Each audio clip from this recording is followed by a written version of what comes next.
Fusion cores are some of the most sought-after items in Fallout 4. They're not too common out in the wasteland, are expensive beyond belief, and your power armor is worthless without them. But more importantly, you can use them to turn nuclear waste into an actual weapon, which naturally brings up an important question. Can you beat Fallout 4 with only ejected fusion cores?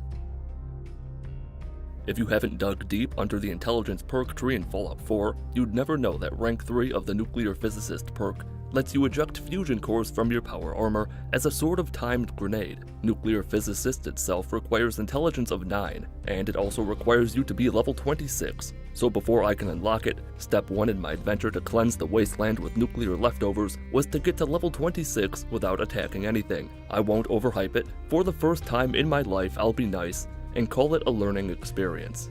The real game begins with very minor tweaks to create the perfect man and the assigning of special points. As I said, intelligence needs to be at least 9. Perception at 4 lets me take the lockpicking perk, endurance at 7 because I'm going to be taking a lot of damage in the early game, charisma of 3 for the Lone Wanderer perk, and the rest are irrelevant. I named myself Sean to amuse me, not you. There were fireworks, and as one door closed, another one opened. As for escaping the vault without attacking any of the roaches, it's as easy as locking them behind the door and waiting for them to forget you existed.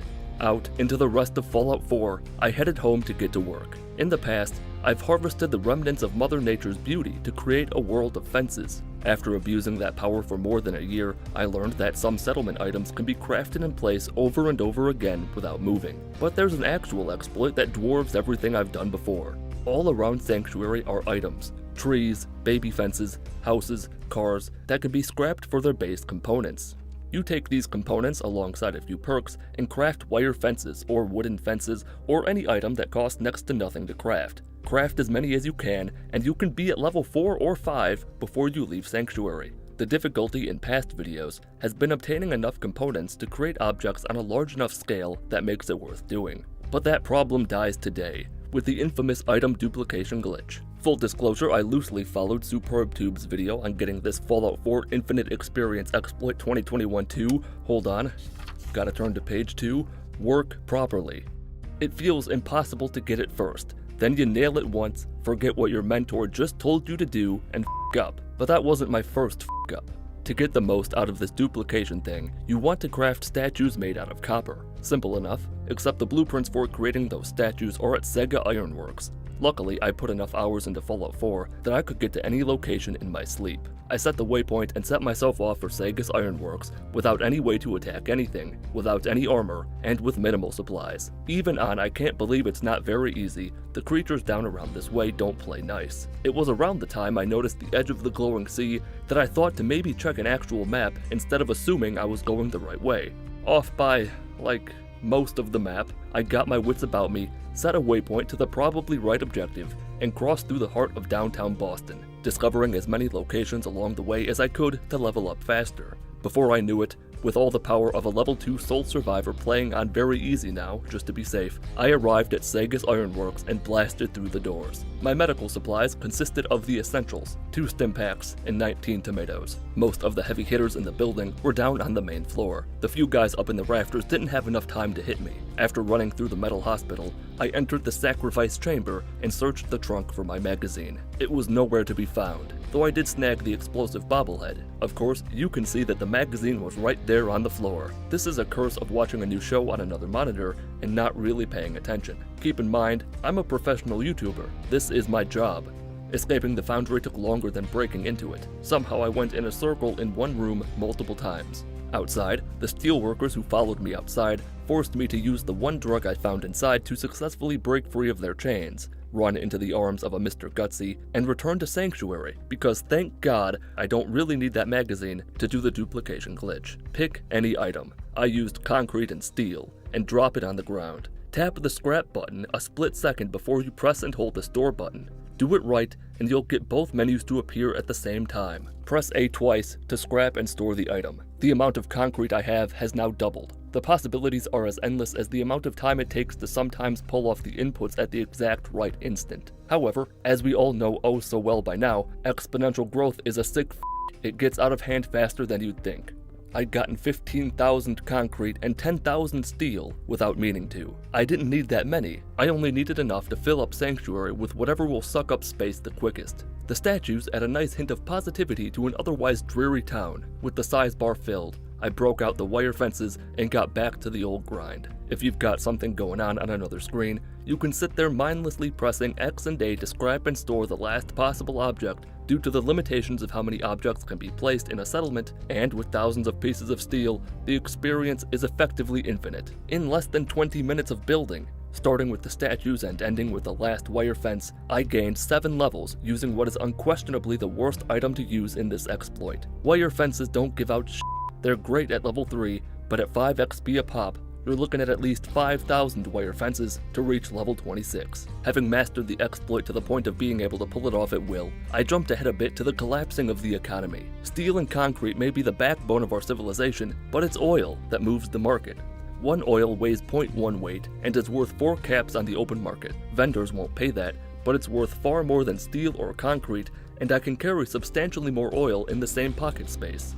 In 5 minutes, I'd pulled 4,000 oil out of thin air, then ran to Bunker Hill to exchange oil for medicine, because I'm going back to Sega's Ironworks. I let them damage me outside to give them the illusion of success. Inside, I spent my perk points on 2 levels of toughness for an immediate plus 20 damage resistance on top of the 10% from Lone Wanderer. I found the magazine right on the floor where I'd left it, backtracked through the forge again, bought a couple items containing copper, broke them down for their base components, and let the magic begin. I'm telling you, once you get how to pull this off, it'll become trivial. I spent more time inside Sega's Ironworks the second time than it took me to go from 6 copper to 40,000 copper. When I said a while back that this was a learning experience, I wholeheartedly meant it. You saw how slowly I was leveling up with the fences, watching my experience rise in real time. Doing what I just did with wire fences, now with copper statues, shook me down to my empty core. In a mere 8 minutes, I'd gone from level 15 to level 25. At the last moment, sensing that a single statue would raise me up to level 26, where the true game can begin, I swapped over to the Majestic Lion, placed the king, hit level 26, and took my rightful place as the 3rd most powerful creature at this gas station, behind the lion and Dogmeat who's around here somewhere. Level 26 is a special level. I've only achieved this status once before, in my Can You Beat Fallout 4's Nuka World DLC without taking any damage video. In the excitement of hitting level 26 in a somewhat legit way, I didn't just give myself the perk at level 1 or console command myself to level 26, I might have made like 18 individual mistakes. In a true, with only the 3rd rank of the Nuclear Physicist perk playthrough, you'd take that perk and only that perk and none of the others. Rather than doing that, I spent all the perk points I'd just gotten in the last 2.5 hours. The big perks were Nuclear Physicist of course, Action Boy and Moving Target for increased AP regeneration, and 50 damage resistance when sprinting, Lockpick rank 3 to pick Master Locks, another rank of toughness, and the remaining perks aren't interesting enough to mention.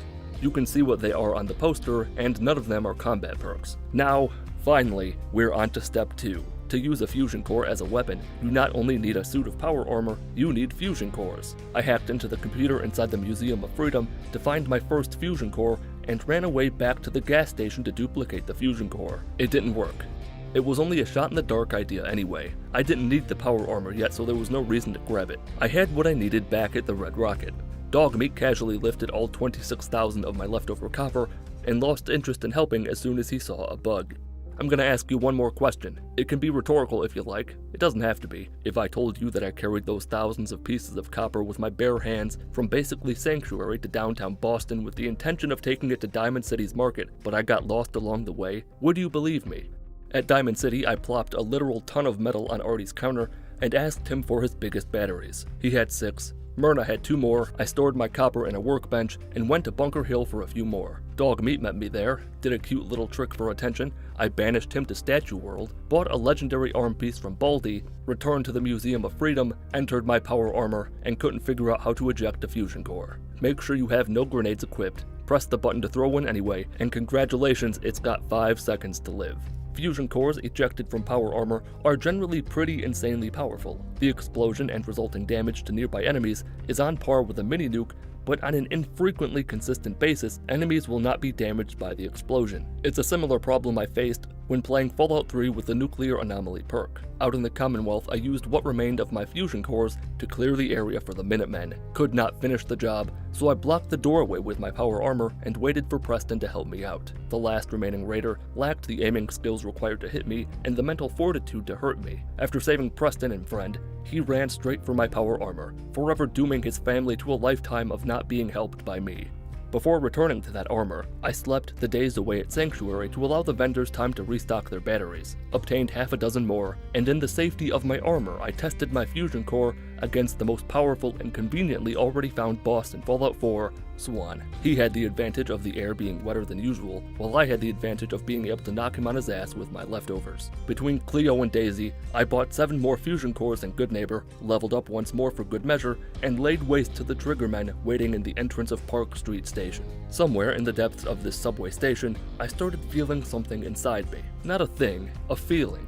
Like I was a Yoshi in the vault throwing eggs at my foes. It's all I'd ever wanted aside from selling Vault Yoshi stickers. That burning desire didn't last for long. I'd come prepared with enough emotion for Nick and I both. These Triggermen that I didn't kill followed me down here into Nick's holding chamber, and until you talk to him, he's indifferent to anyone attacking him. As it usually goes in every video I make, nothing went well down here. I only had 6 fusion cores left to escape Park Street Station. That's for all these plus the multiple hallways and Skinny Malone. What I wanted to do was cry and complain and find some way out that didn't require spending 4 of my 6 fusion cores before I talked to Nick. I waited until Nick had become completely worthless before hatching my penultimate weapon. Nick woke up, and we're 1 level away from freedom. 2 luckily placed charges killed multiple Triggermen, and with no fusion cores left in my possession, my only remaining option was to convince Skinny Malone to let us go. After another exciting round of sleeping to restock vendors and buying product, I'd gotten up to 19 fusion cores. Took a trip to the happiest place on Earth, ran the circuit again, this time without armor for maximum efficiency, and with fusion cores out the ass, I spoke to Nick about Sean. He's missing. Kellogg's house in town will have clues, and for the first time I have the lockpick skill necessary to open the door. Just gotta find a lockpick. They're all over the place. In boxes, suitcases, desks, all that shit let me down in Sanctuary. Not one of the houses had a lockpick. The Museum of Freedom didn't have a lockpick. The buildings near the museum didn't have any lockpicks. I found the one single bobby pin in the entire f***ing world down in Vault 101. It was a pre-war treasure. I should have expected it. Not planning on returning, I said goodbye to my wedding ring, returned to Diamond City, bought 7 more bobby pins from Percy just to be safe, cracked my first master lock, and Nick didn't react differently at all. Shouting at Dogmeat to find me caused him to run off. I pursued him through the fog to Fort Hagen, sent him to the world of statues that will never pet him, and faced the Institute's synth army for the first time alongside Dogmeat, who I found running up the stairs from the basement. As for the synthetic people, they didn't fare too well against my fusion cores. Unless they did. Down here, I began piecing together the most likely reason for the fusion cores sometimes not damaging enemies. The cores drop onto the ground and roll around a bit depending on where they land, and it seems likely that random objects being between an enemy and the blast would shield them from harm. Another equally annoying aspect of using fusion cores as a weapon is that they act more like mines than grenades. There's a delay before they explode, and that window gives smarter people than me enough time to run away from the blast. Or it could all just be completely broken. This legendary synth got blown onto his perfectly sculpted ass, and yet was undamaged from it. Kellogg's time has come. I even popped a dose of Jet to celebrate this special occasion. What I hit Kellogg with is a fat man on training wheels. Of course it killed him. Piper and Nick recommended I check out Good Neighbor for this Dr. Amari character who can read the mind of Kellogg. I wasn't much use to anyone there, nor was I observant in Kellogg's memories. I only turned around when X688 said he was taking me back to the Institute, but that's not where I'm headed. I'm headed to the edge of the world. If you're not blinded by the sun or laid to rest while you're minding your own business in a radiation puddle, the blood bugs will get you. All this beautiful scenery was actually starting to piss me off. Coincidentally, that happened right after the Rad Scorpions noticed the radiation in my pocket. It's too bright and other relevant adjective. The fix couldn't be any more convenient or practical. Just turn around. Now the sun's not in your eyes. I killed the Deathclaw outside Virgil's hole with a handful of fusion cores, got the base schematics for an Institute teleporter from Big Green, and entered the Big Green to find a courser. Those lucky enough to be chosen by one of my fusion cores were selected for a single reason. usually because they couldn't run away. The guy in the bathroom, for instance. I blocked the doorway with my entire body, shot out a nuclear bomb, and left him to hope the stall door saves him. Most of the others were killed for being in my way. Blocking a path through a hallway is such an inconsiderate thing to do. It warrants death. Fusion Core 1 almost put the courser on his knees. Number 2 overshot the mark by a mile. I had his jacket, and before leaving I used my power as the player to slow down time for a real good look at what's happening to the Fusion Core. Dr. Amari pointed me towards the railroad, living beneath the Old North Church. I did them the favor of clearing out the upstairs of ghouls, and in return they saw me as their enemy, until I opened the door. The +1 to charisma from the wig goes a long way towards tricking the railroad into thinking you're helping them. Tinker Thomas decoded the courser chip, letting me get back to Virgil after I took the duplication glitch to its logical conclusion. I'm ejecting fusion cores powered by nuclear power. Might as well use nuclear material as my currency. Not only does nuclear material have a fantastic weight to value ratio, it's safely stored in this plastic housing so it's safe for the environment. I only made about 24,000. Used a small portion of them to purchase many more fusion cores, bought stim packs, thought about beefing up my body even more with ballistic fibers, but I've got more than enough nuclear to make up for the lack of ballistics. And what better place to use that nuclear than in the catacombs beneath the burger joint? I damaged myself as much as the synth down there did. At level 36, there's only so much damage basic synths can do. Deacon and I came to the switchboard to find a prototype for the railroad agent Dr. Carrington. Deacon was eager to get it. I returned the prototype device, pretended to be Santa Claus to a couple families in need, cleared out the rendezvous point of critters, blocked the doorway with my armor to be safe. Old man Stockton lost his mind when he lit a candle in the window, which apparently triggered a radiation storm. I'll admit I played God to do this quest during the day, because it's usually done at night. Doing it during the day will be a novel experience. And that wasn't even the craziest thing that happened in this quest. I interrupted a super mutant going after a Mirelurk, and they were both hot on my trail until they burned away. The synth is safe. I bought more ammo, cleared out Hangman's Alley, and built the teleport plans Tinker Tom decoded. Of all the items I needed to construct the teleporter, the only one I lacked was a biometric scanner. I found that in the bottom of a hospital near the room with all the magnets for the Brotherhood of Steel. I'd have nabbed them if they were there, but I told you in my last video that the Brotherhood of Steel are the Make-A-Wish Foundation of Fallout. Had I talked to him first to trigger that quest, I would have found the magnets. No matter, I wasn't gonna live to work with them anyway. Once I beeped myself inside the Institute, I began communication with Patriot, and found myself in a small room somewhere beneath the surface of the Earth. To continue working with the railroad, I had to run a game on the Institute, while simultaneously assisting the synths in sparking a revolution. Telling Liam I was on his side leveled me up to level 37. Unprecedented territory, probably. Madison Lee pack-a-punched my Pip-Boy to let me fast travel out of the Institute, and I received my first set of orders from Sean. Liberate Libertalia. There, atop the towering ship, I found the Raider Waster, the one enemy on this fucking tub with the firepower to take me on. Fat Man versus Fusion Core. The battle of the century that was decided in seconds. I won. Used the recall code on the rogue synth, and dropped one of my fusion cores off the plank. The Institute's grand plan involves an obscenely oversized battery that'll power this plant of theirs for ages, and the secret of that battery lies within Cambridge Polymer Labs. Science happens here, all over the place. To solve the puzzle, you collect a couple samples, plug them into the computer, complete the experiment, and get presented with the piezonucleic power armor as a reward for all your hard work. That's a nice fantasy to live in, the one where I did all that. In reality, I used the armor to clip through the door by walking into the door in third person, exiting the armor, and while looking to the left, entering the armor again the instant you're able. Down in hell, Desmondo complimented me on my puzzle-solving ability. I slept the days away again, purchased a new helmet for my head to blend in when speaking to the traitor in public, gave Liam the day by waiting patiently in the cafeteria for 24 straight hours, and just when you think I couldn't sink any deeper, I did. Then I took care of the synth guards in the construction field. We're so far into Mother Earth, there's not another alive human who could hear the detonations going off. Civilian drones were caught in the crossfire. It happens. Speaking of things happening, the war over Bunker Hill's happening again, and this time I played it safe. Railroad and Institute are both fighting, but I'm friends with them both, so they ignore me and gang up on the Brotherhood of Steel. Their petty rivalry distracted all their forces long enough for me to sneak into the basement and let the synths know that I'm here to help. The Institute sent a courser in response to my betrayal. I dropped an egg on the floor, it exploded, and both sides lose. This, of course, changes nothing for either side. Father still delights the hotshots vying for his spot with his announcement of his terminal illness. He still names me the honorary father in training, and I still teleport to mass fusion with Allison Fillmore for more beryllium agitation. The Brotherhood of Steel are now my mortal enemies. Their Buzz Lightyear armor is forever out of my reach. I meant that literally. I turned around and fired the fusion cores as hard as I could, and they never hit any of the knights or the scribes. Power armor and perks protected me from the radiation damage inside the agitation chamber. The sentry bot absorbed the same number of you-know-whats as the assaultrons, which is the same number as all other non-tough, non-deathclaw abominations. 2. Now that Allie's back where she belongs, Father offered me the chance to help someone change their perspective on the situation we're forcing them into. It's dire. We can't keep the boys above ground for too long. I took a quick 4-day power nap to prepare and made my way to the house, talked the scientist into joining, and their nuclear reactor was up and running moments before I took my rightful place at the head of the table. Naturally, I had my most trusted Allie at the end of the table.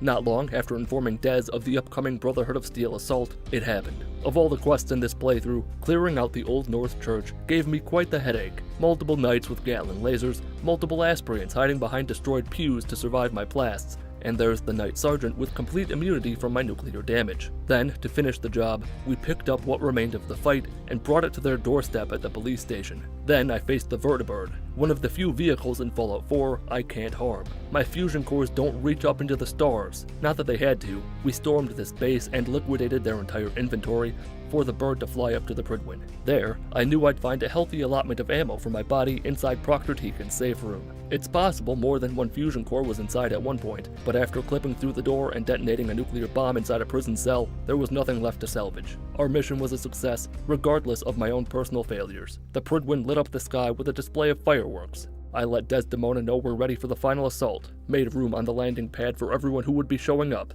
and let the real game begin. We had no time to spare, and I was running low on nukes. I used one upstairs near the turrets as I leapt from the balcony, used a second to aid the railroad in burning down the trees, experienced what it was like to be the fake Sean, and confronted Father. Him being confined to a bed presented me with a unique opportunity. I climbed up on top of him, positioned myself accordingly, killed my son with my most prized possession. The wind took away his body.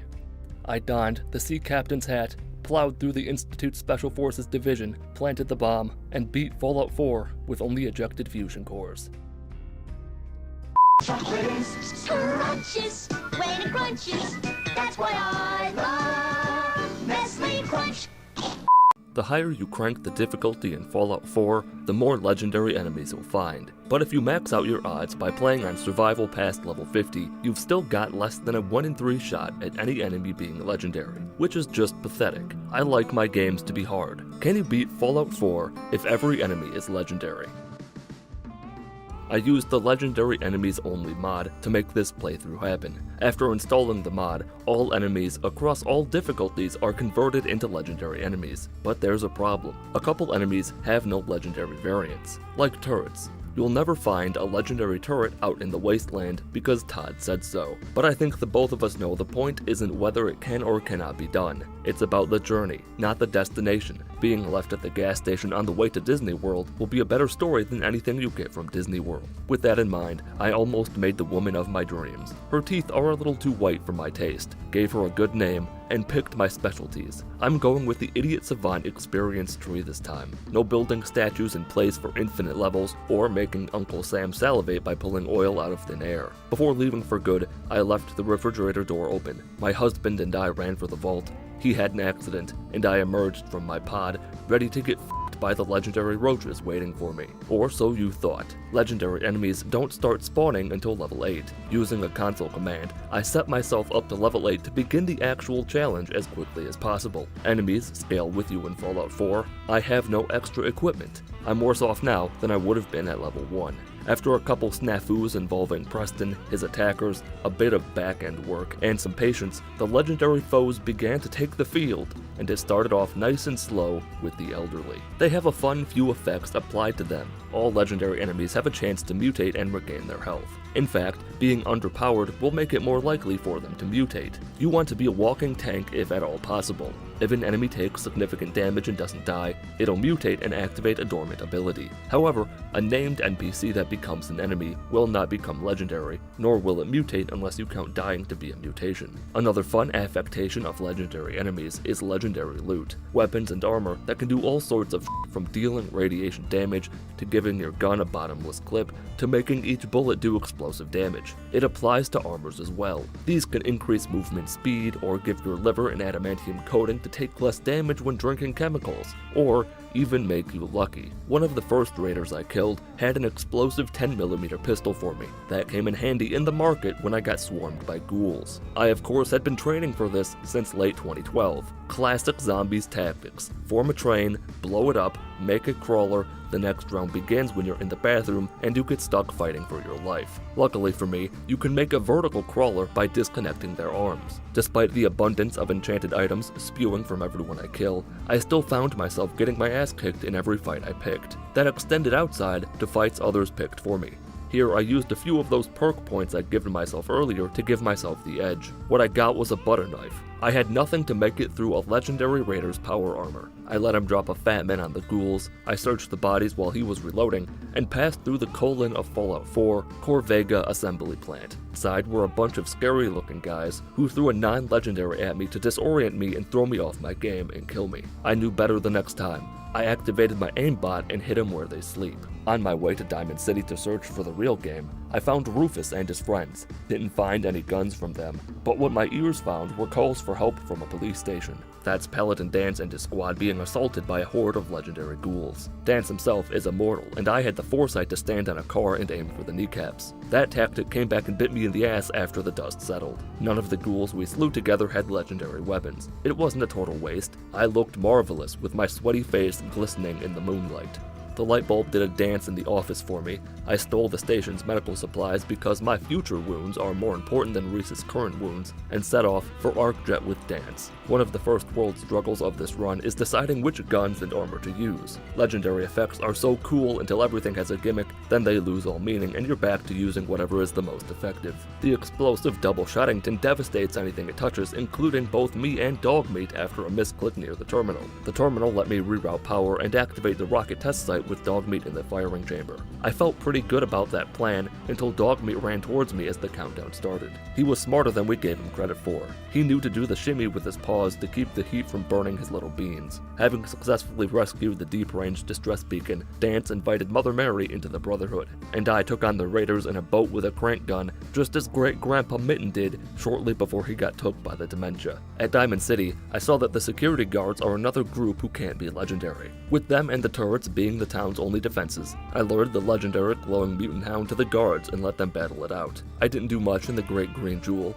I bought a few stim packs and some ammo, and I spoke to Ellie to get a waypoint to Nick Valentine down in Park Street Station. That's where I was headed next, and I did get there, but on the way there I found something awful. I never figured out what caused it, but super mutants are now invisible, and you haven't lived until you've heard and then seen a beeping glowing mini-nuke floating through the air with a pair of boots running underneath it. The mutant hounds are equally as terrifying. Near point-blank explosive shotgun shells to the forehead are like flies to a wall. Don't be mistaken. On a normal difficulty, the common enemies are still a threat, and with no points in intelligence, my body can't fully utilize all the medicine contained in a stim pack. These guys are legendary like the rest, but because they're tunnel worms, they don't wear anything but suits and hats, so they lack any damage resistance. The dog ran down and caused a disturbance while I picked them off from the stairwell way in the back. I wasn't playing smart as a tactic, I was doing it out of desperation. I'd already ran low of medical supplies, though I did find corn in one of the triggermen. To get to Nick Valentine, one must kill Dino, and for the first time in human history,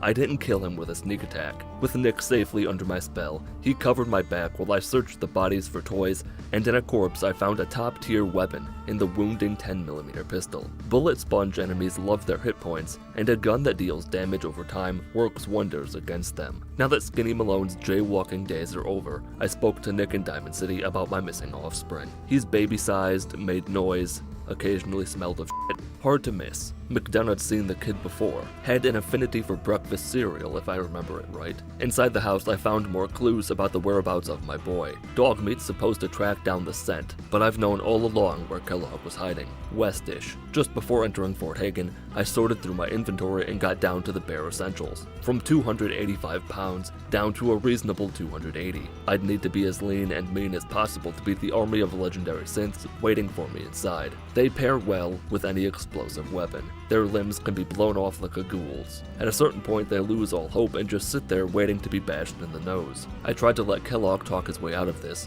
He couldn't come up with anything funny enough to make me swoon, so I hit him where it hurts, in the knees. I've never been in a real fight in my life unless you count getting punched in theology class of fight, but going straight for the knees would be my strategy. Somehow in the night I picked up a bit of a tan. Nicholas informed me of a good neighborhood to continue my search. Good Neighbor, and its surrounding area of the Commonwealth, is this game's equivalent of Fallout 3's metro tunnels. Spend 20 minutes meandering around with the moles, only to find out you should have made a left instead of a right. Kellogg's memories predictably caught me at the worst moment right as I was about to sneeze. Dogmeat and Friend welcomed me back from my trip. I got an extra helping of experience pie for surviving it, and against the wishes of everyone else in the room who could talk, I set off for Virgil in the glowing sea. I should have known when I struggled against the active camo-wearing super mutants that I'd be in for a world of hurt. They're so unsettling to watch. As for the glowing sea, the already tough as nails blood bugs and whatnot, coupled with my unwillingness to prepare by buying medical supplies or ammo, made it the unfriendliest place on Earth. The death claws are weak-minded. You can kill them by jumping backwards constantly to evade their attacks while tearing at the flesh on their legs with explosive buckshot. Blood bugs have no weaknesses. They're the perfect being, the final form we should all aspire to be. Unlike Virgil, he is nothing. This is how I know my mod idea is possible. Invisible NPCs, and the HUD opacity must be all the way down. What a challenge. To advance the story, I return to the Boston area to find a courser. You'll find it in Green Tech Genetics, the building next to the park where the missionaries are having a concert. Legendary gunners are littering the levels leading up to the courser. This gunner in particular didn't give a shit about me trying to use VATS. I couldn't say the same for the courser. I met him with a fully cranked laser rifle, VATS'd him with a critical shot. I wasn't taking any chances, ripped the chip from his dome and got it decoded by the railroad. After returning to Virgil to get his teleporter plans, I had to decide who to side with. Seeing as I already started with a brotherhood, I chose them to be my new BFFs. Standard regulation meet and greet aboard the blimp. Have you noticed the guns on people's hips? It looks so great, doesn't it? That's modding at work. Bethesda might not have done that themselves, but at least they never spat in their hand and slapped their fans in the face with it by trying to say it was a UI limitation. Maxon's orders for me are to secure Fort Strong from the Friends of Strong. Rather than sticking around the destroyed buildings for close quarters combat, I lured the mutants down the bridge towards the way station. It's like shooting fish in a barrel, but the fish have guns too since I have no cover. The behemoth couldn't wrap his head around this triangle-shaped railing. I gave the dolphins a fishing rod and caps and cleared out the main floor. This is a different level of combat than I grew up with. Back in my day, a missile launcher into a group of muties with their pets would kill them all. Now it's a fat man and a cryo mine just to start. The times, they went and changed when I looked away. It's like 1 second I'm in my kitchen making hamburger helper, then I blinked and 5 million people are dead. And that's not even including all the people I wish to die. Dance congratulated me on my slaughter. Maxon gave me grenades as the sky was awash with Christmas colors. And I was starting to get really long loading screens. They might have been 3 minutes long, but when I was sitting there watching them doing nothing, it felt closer to 4 minutes. Ingram used what little brain function she had left after the accident to decode Virgil's plans, allowing me to zap myself into the Institute and meet whoever this is supposed to be. He claims to be my son, but no son of mine would be caught alive having eyes that close together. And they're so recessed into his skull, it's disgusting. In spite of that disappointment, I met my son's friends and took one of them for myself. Dr. Lee's wanted by the Brotherhood of Steel. I wasn't wearing my sunglasses, so my usual tricks wouldn't work on her. I won her over in the end with logic,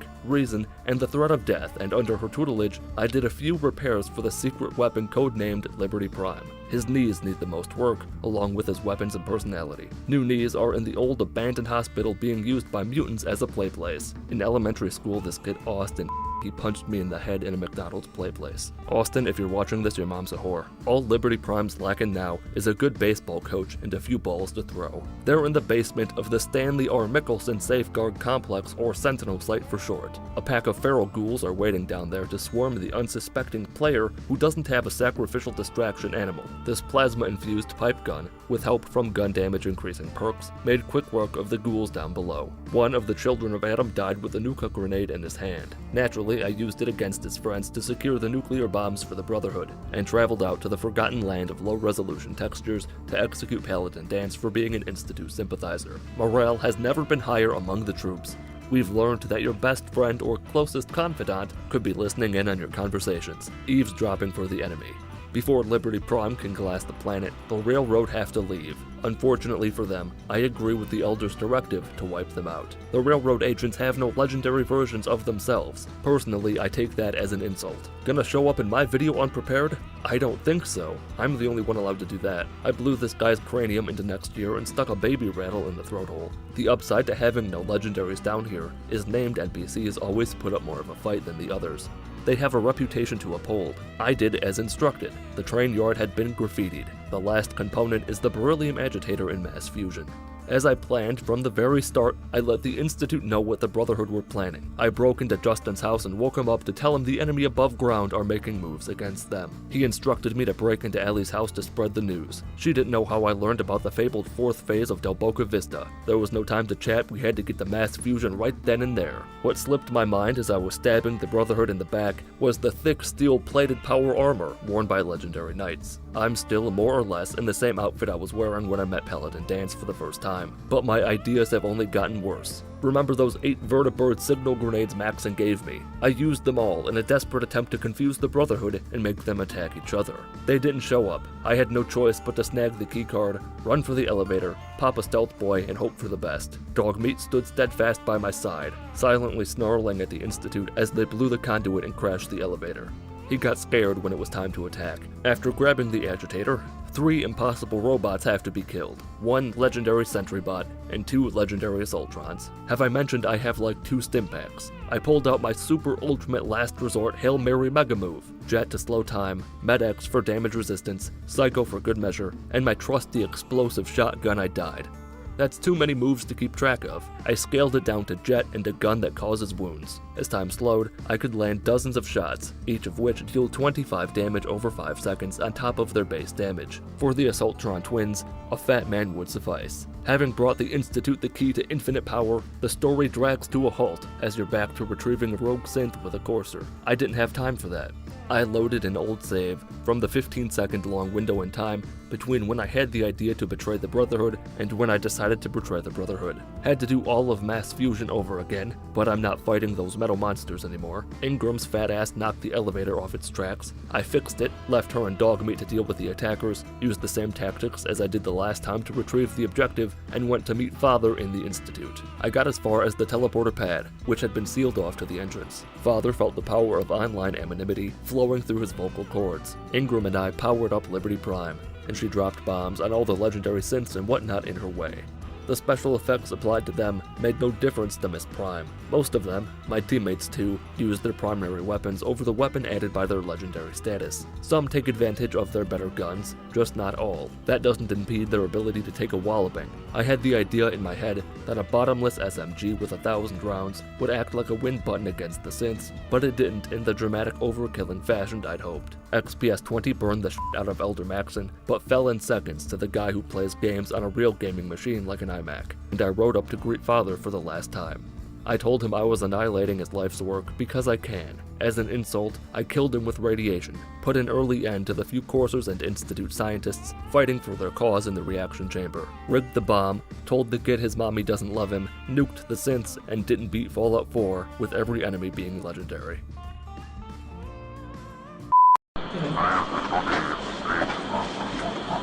When you hear the phrase, nuclear Armageddon, the first word that pops into your head should be friendship. The apocalypse offers opportunities to bond with people you never knew existed, and creatures you wish didn't. Unfortunately, not all friends out in the wasteland are built to last, but with the power of mods, we can resurrect our fallen friends and force them to accompany us on our journey until time itself reaches its natural conclusion. Can you beat Fallout 4 as a Necromancer?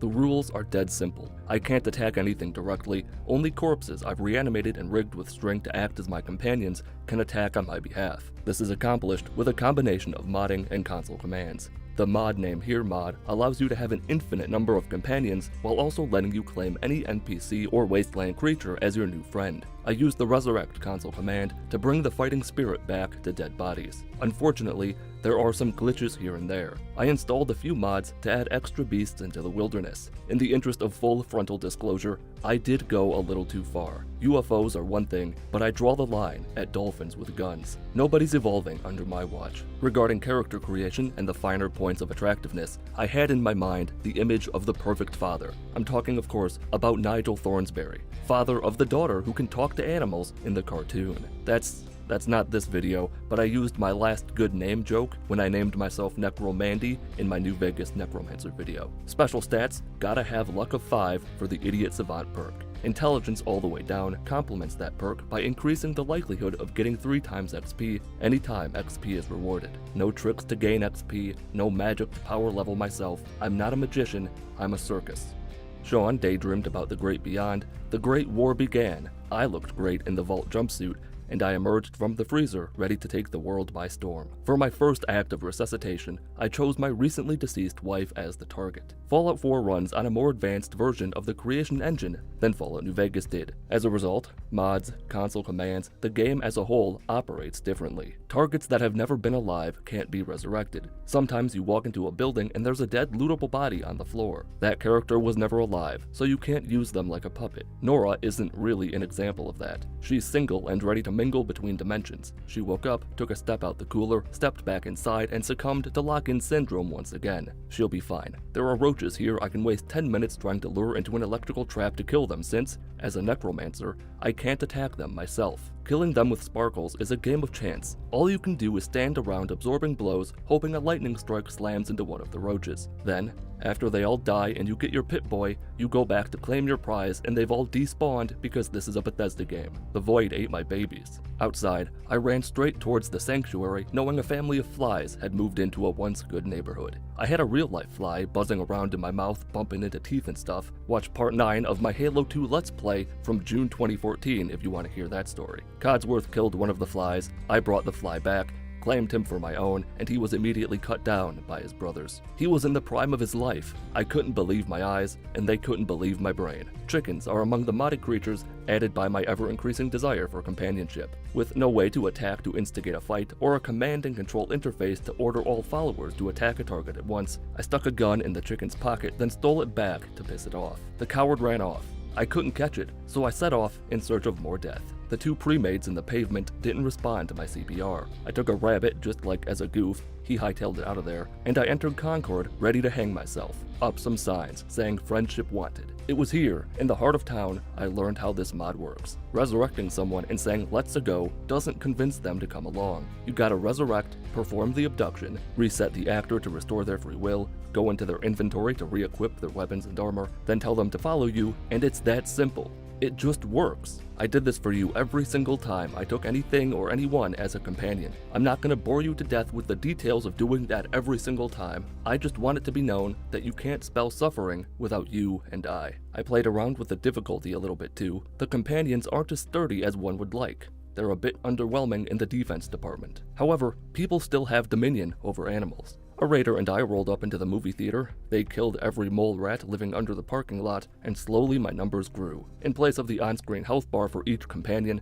you're given a quest that tracks each of your followers so you can see where they're at any given moment. You can highlight them too, but that's not much of a boon for me what with my advanced eyesight and whatnot. I adopted a puppy, and moments later, my favorite mole rats lost their lives to a rogue laser drone that I can't bring back from the dead. Robots aren't alive. Distraught, filled with anguish over the death of my babies, I ran into the hills and found a settler with more dead mole rats than you could count with both hands. 1, who would do such a thing? And 2, what a great opportunity for me. Now, having amassed a small army's worth of rodents and annoying insects, I found those dolphins I was talking about earlier. They have laser guns. That doesn't make any sense. They traumatized me so good, I just avoided the lake like it was liquid death. Surprisingly, no feral ghouls came out to play in the cemetery. A pair of loser drones showed up to make life more difficult. Can't go around the lake without running into the dolphins. Can't go the other way without being killed by the rich kid toys. The only way out was through the remains of the highway system. No enemies to be found. The sole obstacle was a bridge. Any funny business from anyone would send them plummeting down to the ground. Predictably, I underestimated them. They made it across the bridge like it wasn't even there. At the end of the road, I found myself at an endpoint and nowhere to go but down. I threw it in reverse, backed up to an exit, and, back on the ground, I wandered loosely around towards Park Street Station and the last known location of one Nickelodeon Valentine. That story you don't care about that. I know what the ladies like. Gravel and sand. From atop my throne, I picked my next victim. I won't lie, I got overzealous. I picked on a raider living in a little tower and everyone died. The mole rats tore each other apart, bullets were flying, bloat flies were trying their best to do the same, and I was all alone. Despite the abnormal creatures I'd seen wandering about, the bipedal crabs caught me off guard. It was downright startling. I set the game to easy, just to be safe. The Meyerlurton spawn is just magnificent. It'd make a beautiful addition to my army, but with no way to kill it myself, I had to get help. I lured it towards the raiders camped out in the apartment building near Green Tech and hid in a preservation pod as the Meyerlurton laid waste to the raiders. See, this is a win-win for me. The turtle dies, and he's mine. The raiders die, and they're mine. I die, and I belong to the pod. Several minutes after the screaming stopped, I emerged and examined my wares.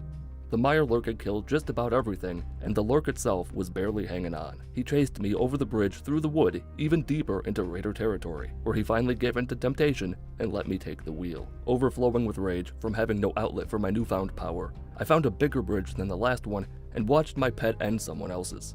As he scuttled about, I took a raider couple for myself, named their little dog Willie because he's mine too, and Paul loves his little Willie, and a Yao Guai made mincemeat out of fish meat. Creatures with a skull where their name tag should be are notorious for their cruelty towards animals. The mutated bear fought off the followers, while the companions retreated to the bookstore to rethink their strategy. If this video is a shoe, here comes the pebble. I'm a necromancer. I have control over those who are dead. Feral ghouls are basically dead. I can take them over without killing them first. It was almost out of necessity. The challenge wasn't working in the same way it was in the last one. Resurrected companions weren't lasting as long as I would have liked, and making them essential would be overkill. We weren't having fun yet. I didn't immediately start abducting the ferals against their will. I had things to do, forgot to stop recording the screen and let that run for like 30 hours. Now able to control the dead like they're my children, I returned to that raider who killed my mice earlier. He joined the party, and for a third time today, I had a new family to torment. A dead guy, the moles, a scavenger, and a Mr. Servitude, all under one roof. Next stop, I still want to party with the dead people, and no place has more death than the police station. Not all creatures are compatible with the Any Wanted Companion mod. The mod author included a failsafe to keep people like me from turning their key and ending it all. There's a hierarchy to the AI packages, and the mod can't control some of them. You can color outside the lines if you want, but you can't move the lines. Some ghouls, some raiders, some super mutants, lots of creatures can't be companions due to AI limitations. In most of those scenarios, I either killed the resurrected creature or erased them to the chalk zone. The majority of beings, though, are free for the taking. My army of the dead was nearing double digits when this guy without a head took off down the road. I followed him down the alley, but it was a trap. He used my love of the undead against me. The Trojan horse led me right into a minefield, which cost me more lives than I care to talk about. What I now lacked in numbers, my boys made up for in ferocity. In fact, they were kinda careless. A car blew up as a result of their negligence, and I wasn't about to let me feel bad about it. The big J on the cross had my back. We were at the USS Shipwreck, waging war against your favorite 6-letter R words. Among them is a raider in power armor. Such a man would improve morale tenfold. Let's say he was riding the tiny sub. Of all the directions he could have chosen to go, his stubbornness kept him locked on the wrong path. He tragically drowned to death. I don't pass judgment on how they go. Dead is dead, and dead is good enough for me. With Big Daddy watching my back, I made my way to Diamond City, under the assumption that super mutants would be in a firefight against Diamond City security, and right I was. Centaurs, atrophies, and hellhounds battled it out before my eyes. The mutants pose a decency problem. If you don't reset the actor, they don't follow you, and resetting the super mutants robs them of their armor. Their armor isn't an item in the same way player armor is, so you can't re-equip their armor. They're naked and afraid. It is what it is. According to the self-assessment test I cheated on, my unit's still fit for duty. I got directions to Park Street Station from Ellie as well as some experience for the road. Considered taking her along for the ride to see if she'd have any reaction to finding Nick in the vault, but I didn't want to potentially destroy this save. As Paul hinted at so eloquently earlier, AI companions don't do good way old game guys do. Getting them to not only give a shit but funnel themselves through that doorway without getting themselves killed made me wish I was dead. Plus, like a third of them wouldn't fight, and another third ran away. The third that chose to stick by my side, for the most part, aren't around anymore. It was quite tragic. I spent all this time creating these extensions of myself, and they all let me down. Down in the subway tunnels, the Triggermen systematically annihilated each of my beloved servants. I had a backup plan, I always do. In the pond near the station is a swan. My goons take him out, I resurrect him, and he turns everything in the subway into paste. I got paste. It was just my guys who became the paste. I considered this payback for all those mean things I said about the ducks that wake me up every morning with their incessant honking. I never received Swan's love. My heart was empty, a barren wasteland, a giant f***ing hole. Naturally, I filled that hole with a donut. Donut Boy and his floating friends were loitering about in the company town when I rolled in, looking to make an investment in personal property. Crisp, Bean, the Turtle, and even Garg Gutsy were forced to take up arms against their brothers, Danny, Mac, and regional boxing champion Champ Champington, all of whom joined me in mourning the chicken that I lost in a car bombing. Before leaving, I picked one chicken to be the designated survivor. His cross to bear was my entire weight set. I never leave home without it. I've got enough robots by my side to make Mr. House jealous. I started to feel a bit cocky. I could take on anything. I went so far as to take a dip in the lake to taunt those dolphins watching from below. I'm not entirely sure what happened after that. Some sort of unimaginable terror appeared in my field of view and was on me like nothing I'd ever seen before. Your eyes send electrical signals to your brain to process light, and that motherfucker got to my brain before the electricity did. It's a sting-wing terror. As the world's biggest Dark Souls fan, I took it upon myself to install a mod that adds bosses to the Commonwealth. What I didn't anticipate was those bosses being exponentially harder to kill than anything else in Fallout 4. Ready to get sad? I never killed any of them. They're scary. I ran away, harassed some rad stags, made the parents fight the kids, and had the largest scale conflict in this video's history. We hit the federal ration stockpile, home of all the scum in the world. A skirmish happened, I'm sure of it. I wasn't listening, I had my ears turned off to conserve battery, but all the red dots on my compass are gone. Either that, or I lack the grammatical know-how required to describe a fight. Regardless, we're in the planning ahead stage now. It's a big step for me. I asked the teachers for their help, the named feral ghouls hanging out near Fort Hagen. They're tired and unwilling to put up with my nonsense. Maybe if they'd cared, I wouldn't have gotten stuck in this building with a blood-sucking blood bug. We're up to a dozen of us now. The dirty dozen, plus me, lucky number 13, leading the pack in power armor. We're ready for Park Street Station. The loading screen should have acted as a warning sign telling me to go back before it's too late. We weren't ready for this. The problem, as my yes men tell me, is they're not working hard enough.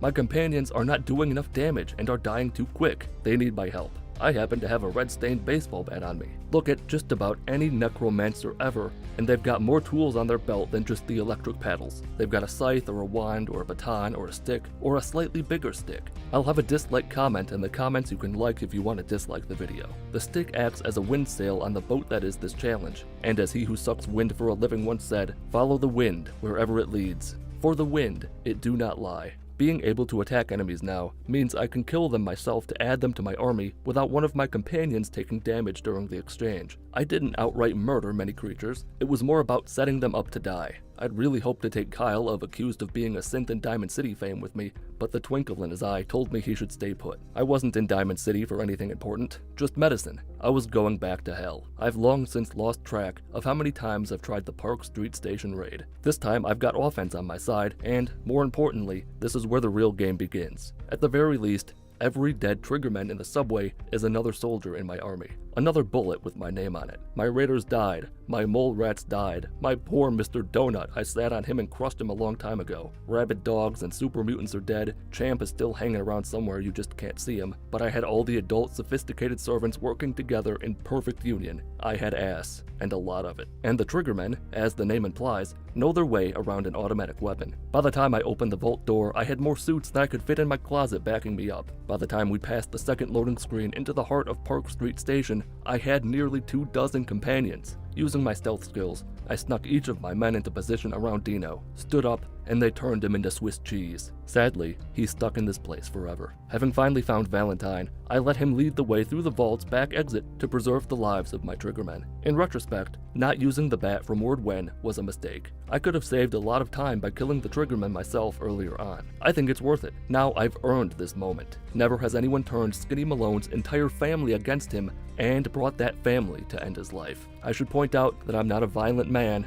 I would have happily let Skinny Britches and Darla escape with their lives, but Darla has my son. For that, violence is the answer. I spat in her face, ran into the crowd, and watched them mow her down like so many lawnmowers, running her over and over again. Then of course, I invited her and Skinny to join me. She saw the light. The reds and blues are on the same side. Now let's find Sean. I regret to inform you that one of my triggermen OD'd while we were traveling back to Diamond City. That's not a joke.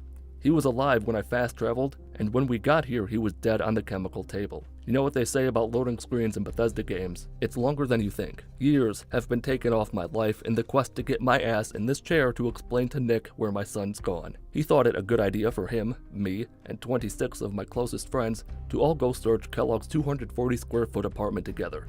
The stress of being in a confined space was too much for one of my men to handle. That guy down there is dead. Dogmeat, loyal companion and friendly face, has, under my tutelage, become a full boy. There's a change race command that I used one single time to turn Dogmeat into Dogboy, and with that, we're entering Fort Hagen. Yeah, so there are a couple turrets high up on that building. It takes a minute to get to them with my bat, and they're firing non-stop into my crowd of people, causing incalculable amounts of damage to our collective optimism. I ran through the fire into the stronghold. Inside, we were spread thin. About 5 of us were on the main floor. Everyone else was on their own, contending with the Institute synths scattered throughout Fort Hagen. I can't begin to tell you how underprepared I was for the synthetic people. Most of the triggermen from Vault 1 whatever were giving it their best. Most of them didn't make it out of the fort. It was Kellogg's safe space for a good reason. I reloaded a save and got out of there. I needed more power. I needed more wood. I needed fences. Fence World granted me a couple levels for my character. I took another rank of toughness, cap collector to improve vendor stock, big leagues 1 and 2 to make me 40% more powerful with melee damage. I'll need forces more powerful than I can handle to kill Kellogg, including armaments from the merchants in Diamond City Market. This is akin to all the side characters giving the main character a pep talk right before the final battle. Don't forget about those UFOs I mentioned.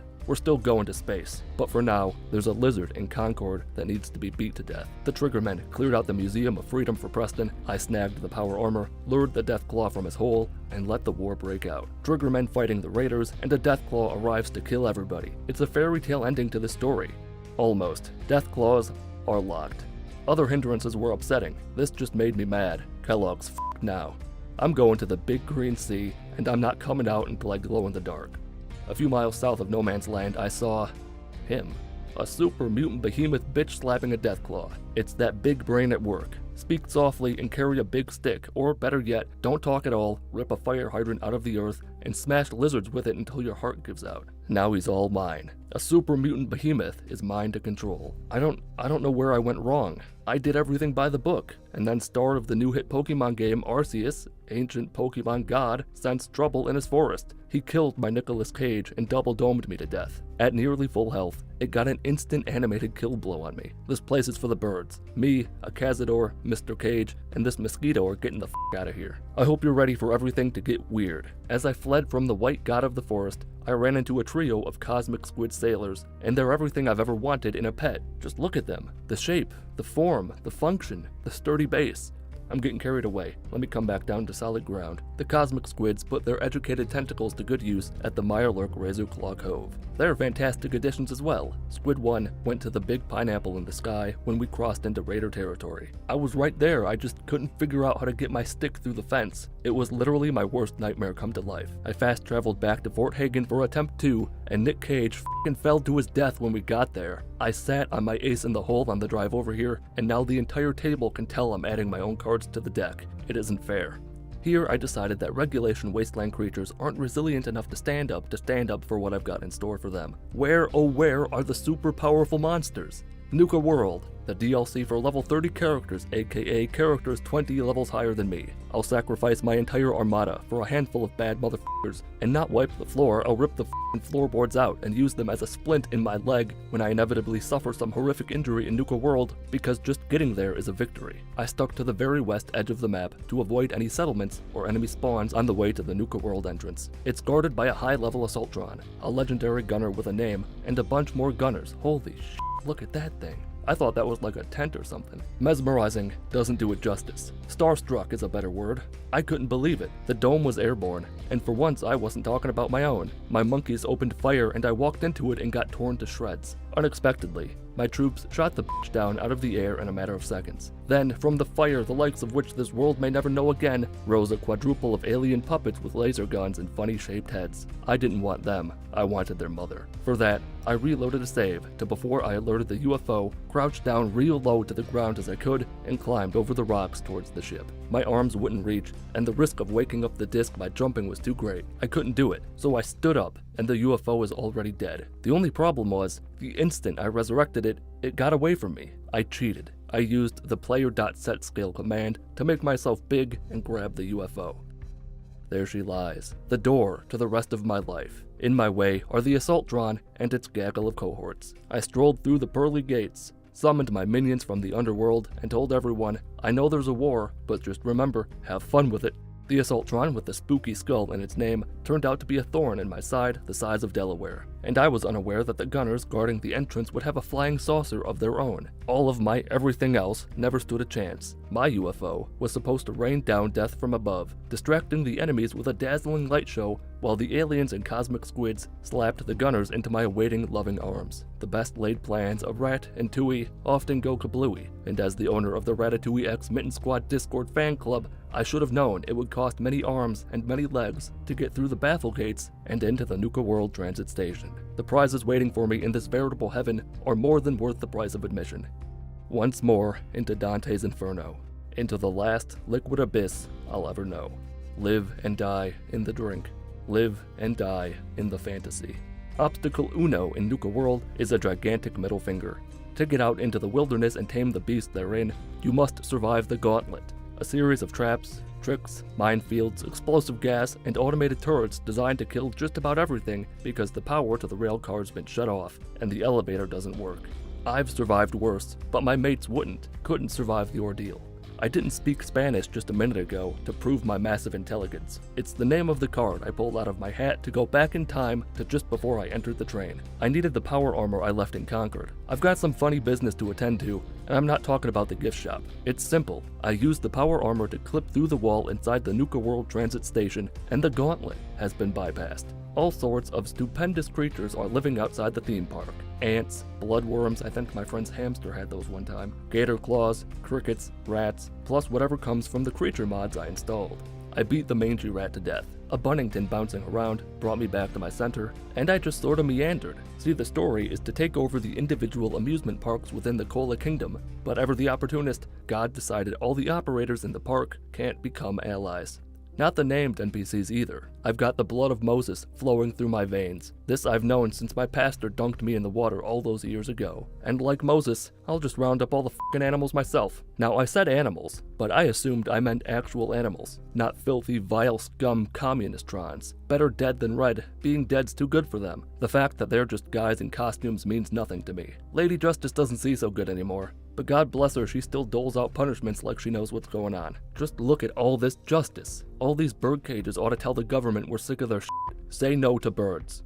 The first battle of the Coca-Cola campaign, codenamed Pepsi Plunge, is ambushing the super mutant enforcers living in the Wixom Shovel Museum. The museum was a perfect place for a mass grave. They got the shovels, the mutants got the large muscular structure to dig the graves, and I've got the bodies to fill them. Never mind the enforcers. Those suckers aren't worth their weight in suckers. Besides, there are real aliens out here, like the alien blood bug. This thing's neat. It's like a factorial worm on legs from space on legs. I took a quick trip to the arcade, won me a kami whacker and a squirt gun, definitely not by cheating at skee-ball, and out in the summer sun, realized I could use the thirst zapper to antagonize people from a distance because it does no damage. The act of become hostile gives my companions a target and lets them be their true selves. Unable to take every single operator scaver back to the Commonwealth with me like I'd hoped, this weird glitch happens when you bypass the fight with Coulter to enter Nuka World, where all the operators give no shit about anything you do. They can all be killed, and they don't give a shit.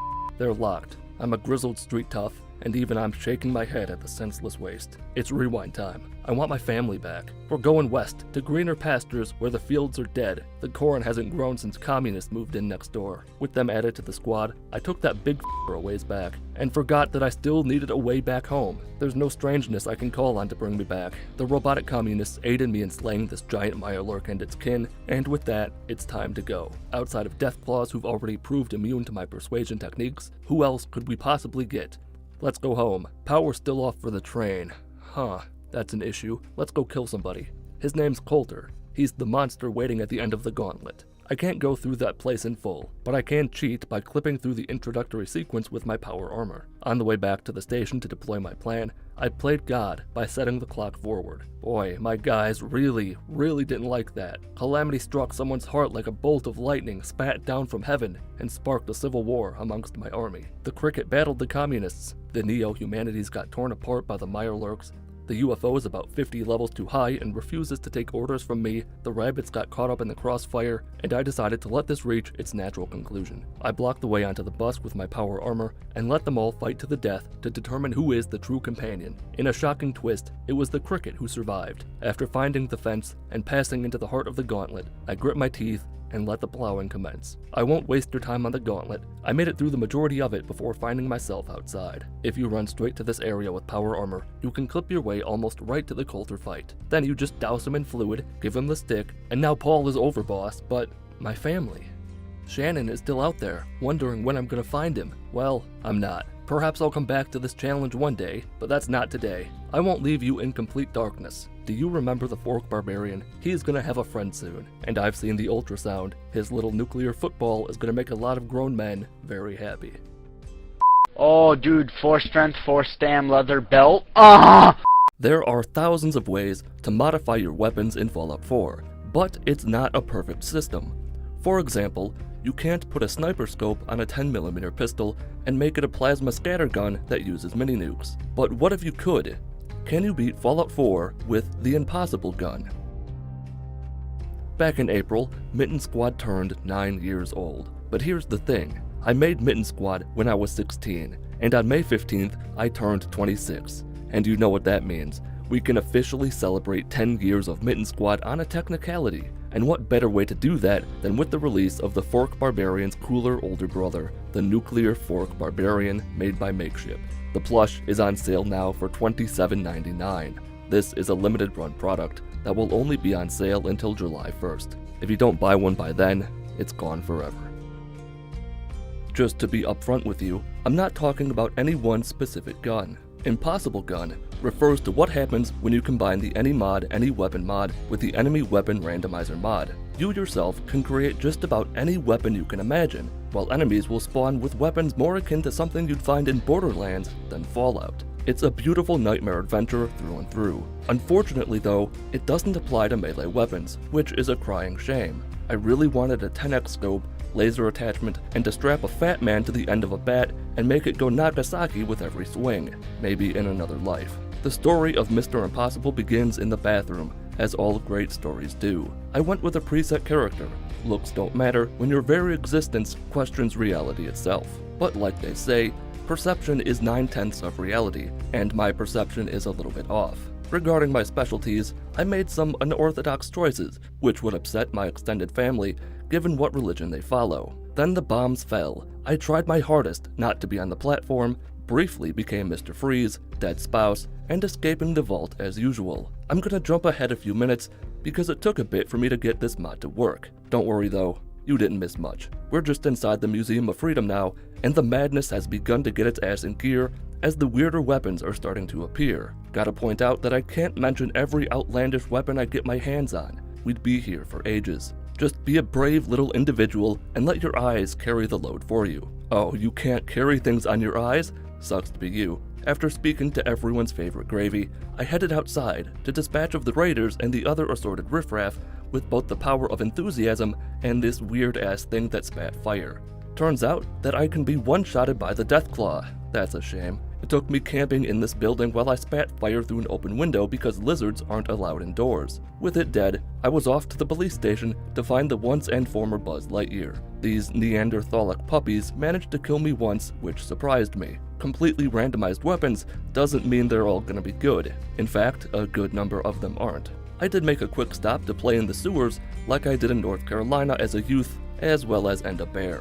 I stopped by Grey Garden to pay the plant-loving robots a quick visit. We haven't seen them for a while, and we won't see them for a long while again. I happened to find this gun that kicks serious ass, Had a convo with Dance, we traversed the landscape towards Arcjet, battled the synthetics inside, and I made the smart call of engaging the rocket firing test without sealing the blast doors. You've got to be pretty far away from the doorway to not get cooked alive. There's nothing else we can do with Dance anymore. Best head to Park Street Station to find he who shall not be named. Righteous Authority looked pretty weird, by the way. In retrospect, a mod that lets me swap legendary weapon effects would have been a great third addition to this challenge. I'm not a racist like my dad, but these green people simply shouldn't exist. By sheer happenstance, I found Diamond City first. A guard was dead, I'm cosplaying as a baseball now, and took the opportunity to get Piper as a companion. The triggermen, even those with a custom trigger installed, are simply no match for my silenced pipe flamethrower. It makes sense, they're wearing highly flammable cloth, and are also highly susceptible to being lit on fire. I found a special little toy deeper inside, something that could easily render this run a joke. It's essentially like an explosive MIRV that I've got 400 rounds for. I used it in here a bit, but I didn't rely on it. Found another flame gun on the way out of this hole with Nikki. It's fun.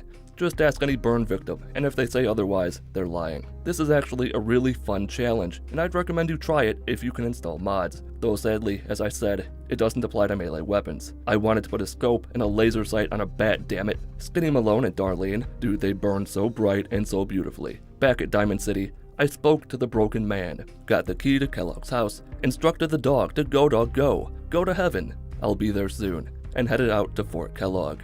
Unlike usual, I didn't find it early, so I had to put on my big boy jorts and find it the natural way. Upon entering the fort, the real game began. Robots made of metal are less susceptible to being lit on fire than their fleshy counterparts. Still gets the job done though. It just takes more effort. Time it took, it definitely did, for me to push my way through the fort to reach the big cheese himself. I bet you thought I'd use the MIRV on him. Fat chance, idiot. Nope. I've got a gun that spits lead faster than a drunk Marine. Didn't even need to use jet or psycho like usual. Just good old-fashioned American ingenuity. His gun looked like something out of Borderlands. The big blimp, I call her Martha, arrived in the Commonwealth. I returned to Diamond City where Nick, Piper, and I ran through our options. We decided we'd have to move to a better neighborhood, and I was off to apartments.com to find a better place to live. At a place whose name I don't care enough to rewind the footage to find because I forgot what it was, Dr. Amari invited me into Kellogg's Memories, where I played on the Dream Noodles and learned that the Institute uses teleportation to get from point A to point C without touching point B. Only one creature of habit on this planet knows exactly what to build to get inside the Institute: Virgil, out in the glowing sea. Out there, oh yeah, I 100% used the MIRV whenever possible to kill everything I came across, including all the glowy boys hiding out at the crater of Adam. I killed them not because they're a cult or because I can, but because it isn't fair that they can sleep in radiation and I can't. Well, guess what? Now they're doing the big sleep. Inside the green man's hidey hole, he gave me the base schematics for getting into the Institute, and I was off to kill me a courser. One's hid out in Greenwich, and luckily for me, I already discovered it. Now I've just got to scale the damn thing and kill the princess sitting atop it. Gunners are lurking about.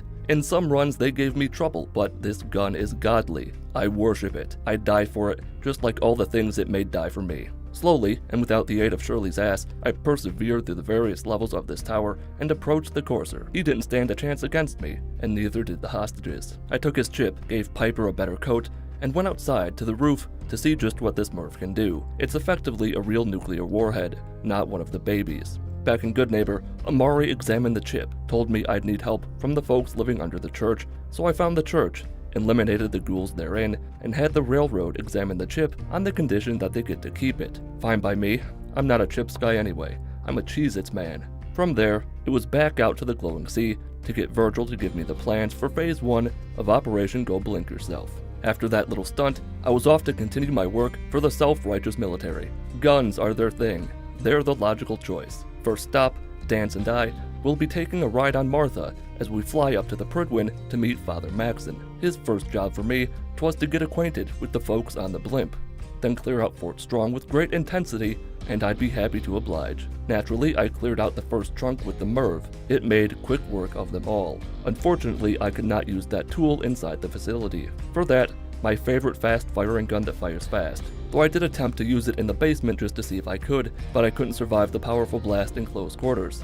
This might as well be the giant rocket I blasted Dance with earlier. Turns out that was a lie. With the lie complete and the job done, I returned to the big man in the sky for my next job.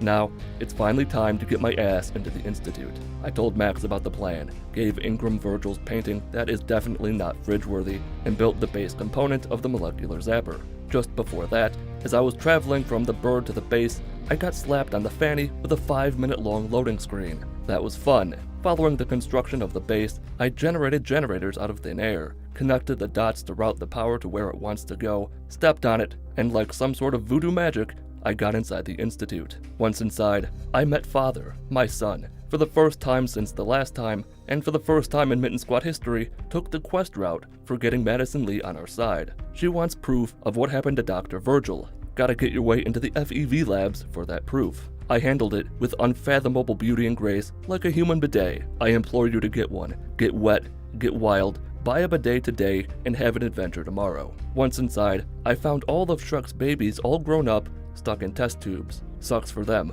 The proof was not in the pudding.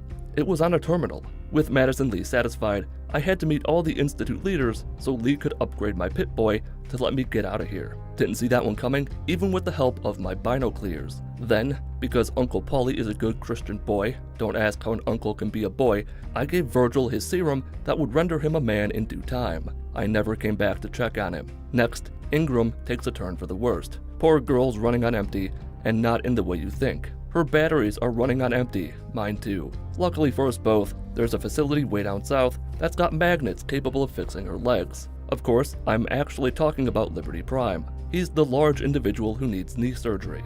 A lot of mutants eager to off themselves down there. Fun fact, this gun doesn't actually fire bullets. I don't know what it drops, but it's not bullets. Oh I should have went and looked for the thirst zapper. It took me a few minutes and a few nurses' lives to get down to the bottom of the hospital where the magnets are being stored together in a box. Here's a fun thing to try. Get some of those tiny, hyper-powerful magnets, insert one rectally, and then swallow the other one and wait for something funny to happen. With multiple mentioned magnets installed successfully, Uncle Paulie is a damn good physician. The time had come to travel to the Sentinel. And I'm not talking about Willie. That's an Alf reference for the all of you who didn't get it. Same old story.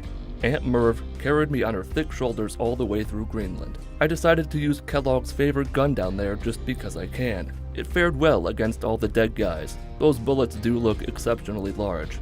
As for Adam's Glory and her faithful companion, I'll give you a hint. They're dead. You won't believe this, and Woody would either be heartbroken or relieved to know that Paladin Dance is in fact a non-believer. That's correct. He's a synth. After speaking to Maxon about it, he ordered me to track him down and do to him what those hogs almost did to that kid before Yellow Labrador stepped in to take the pain. Before leaving, Scribe Halen broke rank and dared to ask me questions, as if I'm not already asking questions. Doesn't matter, orders is orders, and I'll die before I let the world fall into disarray. In a twist that shocked even me, these measly turrets somehow managed to kill me. They paid for that with their destruction. Then, at last, I entered the bunker, descended down into the earth, and found a naked Dance. I could hardly stand to look at him. By God, was he hideous.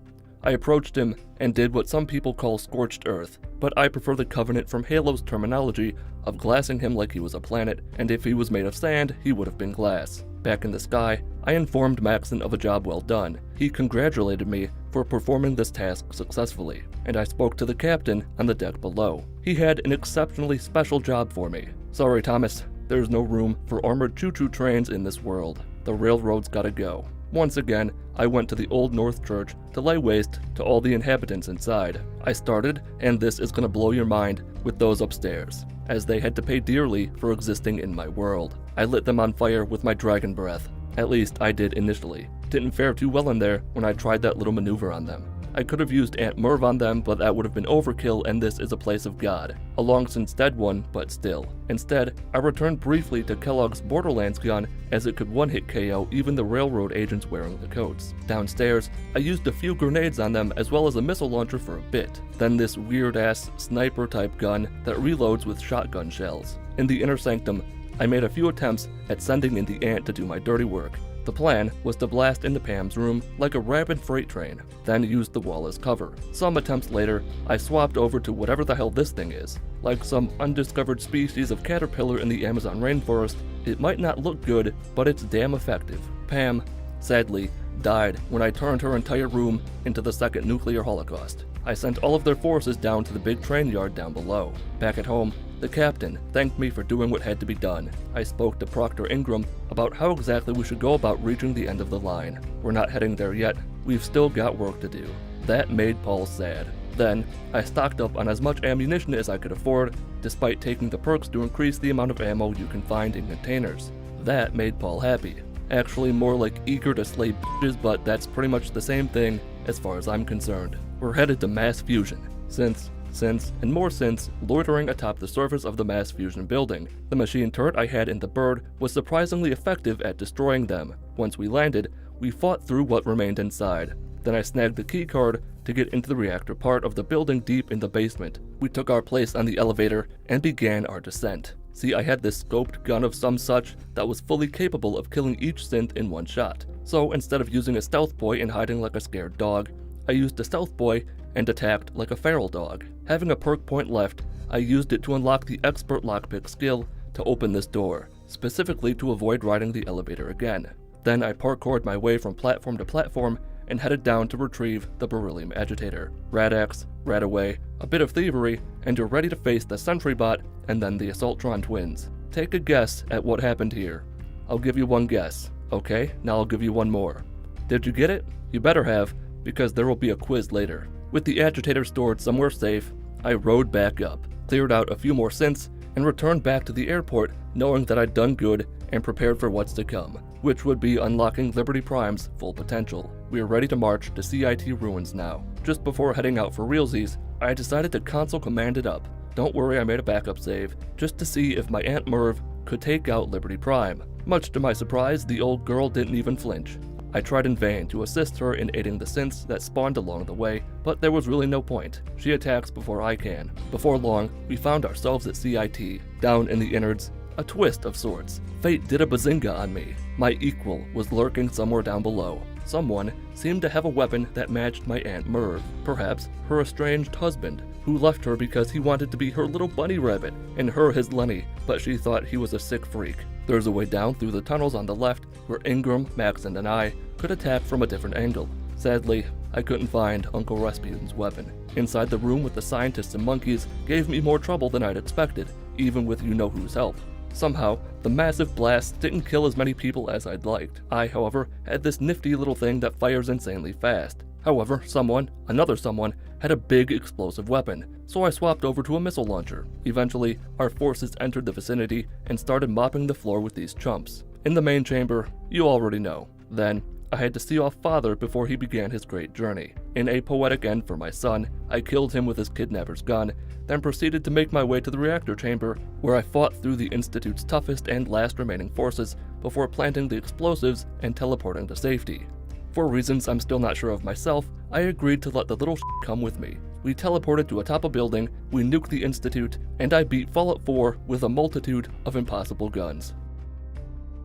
If you enjoyed the video or learned anything, leave a like. If you didn't enjoy the video or didn't learn anything, leave a dislike. Follow me on Twitter at Mitten Squad, thanks to the champion tier supporters, as well as other channel members for making videos like this one possible. You can join the Mitten Squad Discord server by going to mitten.land. My name is Paul of Mitten Squad. Have a wonderful day.